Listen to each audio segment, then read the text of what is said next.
क्या कहा था मैंने तुम्हें कि मायरा को किसी के होने का एहसास दिलाना है, उसे लगे कि घर में कोई सिर्फ है, ताकि वो जुनैद को कॉल करके उसके साथ मैके चली जाए। तुमने क्या किया?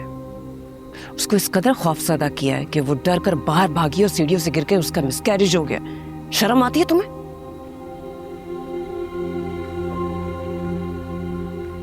जहारा जी, मुझे क्या पता था कि वो सीढ़ियों से गिर जाएगी। और सच बताऊं तो जब ये सब कुछ हुआ तो मुझे ये लगा कि ये सब आपके प्लान का हिस्सा है। हरगिज नहीं मेरा प्लान था। मैं नहीं ऐसा चाहती थी। मैं लाख बुरी से ही किसी की जान नहीं ले सकती। तुम सोच नहीं सकते, जब मैं उसको हॉस्पिटल लेके जा रही थी तो मेरी क्या हालत थी। मेरा बस नहीं चाह रहा था कि मैं उड़कर उसको हॉस्पिटल ले जाऊं, किसी तरह मायरा उसके बच्चे की जान बचा लो। अगर उसे कुछ हो जाता ना, मैं सारी जिंदगी खुद को माफ ना कर सकती।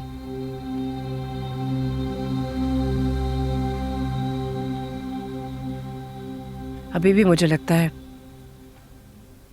कहीं ना कहीं उसके मिसकैरेज में मेरा हाथ है।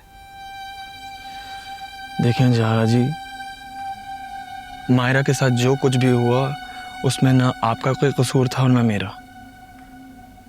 आप ऐसा समझ लीजिए कि उसकी किस्मत में ही अभी औलाद नहीं लिखी थी। वाह, हम इंसान भी क्या खूब है ना।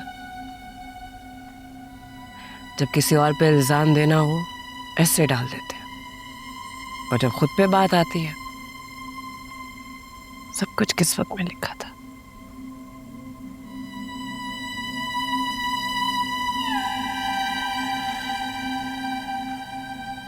देखें, जो होना था वो तो हो गया।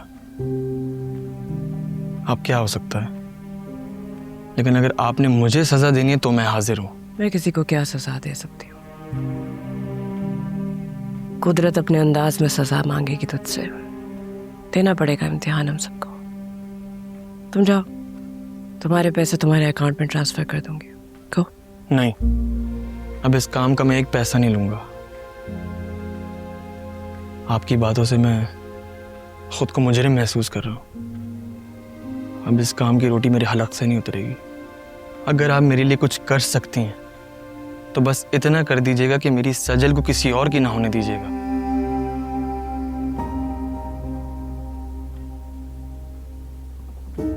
चलता हूं। खुदा हाफिज।